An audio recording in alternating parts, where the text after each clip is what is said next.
India സ്വാതന്ത്ര്യം നേടിയതിൻ്റെ 80ാം വാർഷിക പരിപാടികൾ രാജ്യത്തെമ്പാടും ഇന്ന് നമ്മൾ ആചരിക്കുകയാണ്. ബ്രിട്ടീഷ് സാമ്രാജ്യത്തിനെതിരായിട്ടുള്ള പോരാട്ടത്തിൽ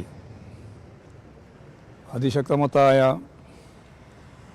ജനകീയമായ മുന്നേറ്റം സൃഷ്ടിക്കാൻ ചരിത്രത്തിലെ ഏറ്റവും ഉജ്ജ്വലമായ സ്വാതന്ത്ര്യ പോരാട്ടമായിട്ട് അതിനെ മാറ്റാൻ ഇന്ത്യൻ ജനതയ്ക്ക് സാധിച്ചു എന്ന അഭിമാനബോധത്തോടെയാണ് നമ്മൾ ഈ 80ാം വാർഷികം സ്വാതന്ത്ര്യദിനവുമായി ബന്ധപ്പെട്ട് നടത്തുന്നത്. ബ്രിട്ടീഷ് സാമ്രാജ്യത്തിനെതിരായി വിവിധ കൈവഴികളിലൂടെയാണ് സ്വാതന്ത്ര്യസമര പോരാട്ടം മുന്നേറിയത്.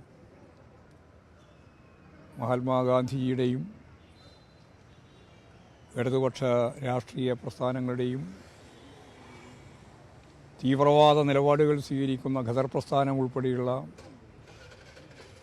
ആവേശോജ്വലങ്ങളായ സമര പോരാട്ടങ്ങൾക്ക് നേതൃത്വം നൽകിയ നിരവധി കൈവഴിയിലൂടെയാണ് ഉജ്ജ്വലമായ ഭഗത് സിംഗ് ഉൾപ്പെടെയുള്ളവരുടെ രക്തസാക്ഷിത്വത്തിലൂടെയാണ് കേരളത്തിലാണെങ്കിൽ കയ്യൂർ സഖാക്കൾ 4 ധീരരായ പോരാളികൾ, നമുക്കറിയാം, അപ്പുവും ചിരുകണ്ഠനും കുഞ്ഞമ്പു നായരും അബൂബക്കറും ഉൾപ്പെടെയുള്ള രണധീരരായ പോരാളികൾ ബ്രിട്ടീഷ് സാമ്രാജ്യത്വത്തിൻ്റെ കഴുമരമേറിയവരാണ്.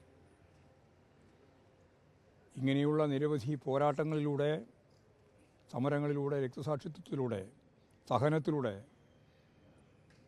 നേടിയ സ്വാതന്ത്ര്യം സംരക്ഷിക്കുക എന്നുള്ളത് ഇന്ത്യൻ ജനതയുടെ വർത്തമാന കാലഘട്ടത്തിലെ ഏറ്റവും പ്രധാനപ്പെട്ട ചുമതലയായിട്ട് വരികയാണ്.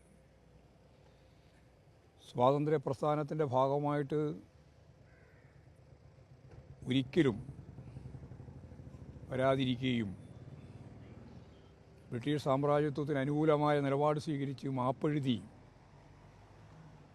കൽത്തുറുങ്കിൽ നിന്ന് രക്ഷപ്പെട്ട് സവർക്കർ ഉൾപ്പെടെയുള്ളവർ ബ്രിട്ടീഷുകാർക്ക് അനുകൂലമായ നിലപാട് സ്വീകരിക്കുന്ന ദേശീയ സ്വാതന്ത്ര്യ പ്രസ്ഥാനത്തിൻ്റെ ഭാഗമായിട്ടുള്ള വഞ്ചനയും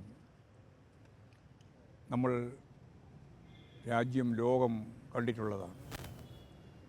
അവരാണ് യഥാർത്ഥത്തിൽ ഇന്ത്യൻ ഭരണകൂടം കൈകാര്യം ചെയ്യുന്ന സംഘപരിവാർ വിഭാഗങ്ങളായിട്ട് ഇന്ന് നിലനിൽക്കുന്നത്. സ്വാഭാവികമായിട്ടും അത്തരക്കാർ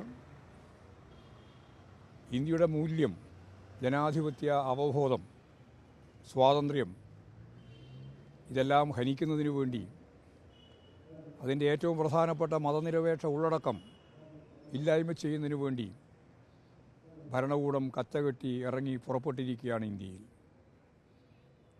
സ്വാതന്ത്ര്യ പ്രസ്ഥാനവുമായിട്ട് ബന്ധമില്ലാതെ സ്വാതന്ത്ര്യ പ്രസ്ഥാനത്തെ ഒറ്റുകൊടുക്കുന്നതിനു വേണ്ടി ബ്രിട്ടീഷുകാരുമായി ചേർന്ന് പോയ വിഭാഗങ്ങൾ ഇപ്പോഴും ഇന്ത്യ ഭരിക്കുന്ന സന്ദർഭത്തിൽ സ്വാഭാവികമായും മതനിരപേക്ഷതക്കും ജനാധിപത്യത്തിനും മാധ്യമ സ്വാതന്ത്ര്യത്തിനുമെല്ലാം എതിരായി ശക്തിയായ കടന്നാക്രമണമാണ് ഇന്ത്യയിൽ നടത്തിക്കൊണ്ടിരിക്കുന്നത്.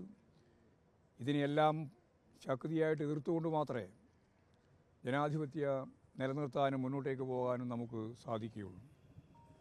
ഫാസിസ്റ്റ് പ്രവണതയോടുകൂടി ഭരണകൂടം ജനങ്ങൾക്കെതിരായിട്ട് തിരിയുമ്പോൾ രാജ്യം അഭിമുഖീകരിക്കുന്ന വിവിധങ്ങളായ ജനകീയ പ്രശ്നങ്ങൾ ഏറ്റെടുത്തുകൊണ്ടും ജനങ്ങൾക്ക് വേണ്ടിയുള്ള പോരാട്ടങ്ങൾ സംഘടിപ്പിച്ചുകൊണ്ടും ജനാധിപത്യ ശക്തികളാകെ ഒറ്റക്കെട്ടായി മുമ്പോട്ടേക്ക് വരാൻ വർഗീയതയ്ക്കെതിരായ ഹിന്ദുത്വ അജണ്ട വെച്ച് കോർപ്പറേറ്റ് താൽപ്പര്യങ്ങൾ സംരക്ഷിക്കുന്ന ഭരണവർഗ നിലപാടുകൾക്കെതിരായിട്ട് മുന്നോട്ടേക്ക് പോകാൻ നമുക്ക് സാധിക്കേണ്ടതുണ്ട്.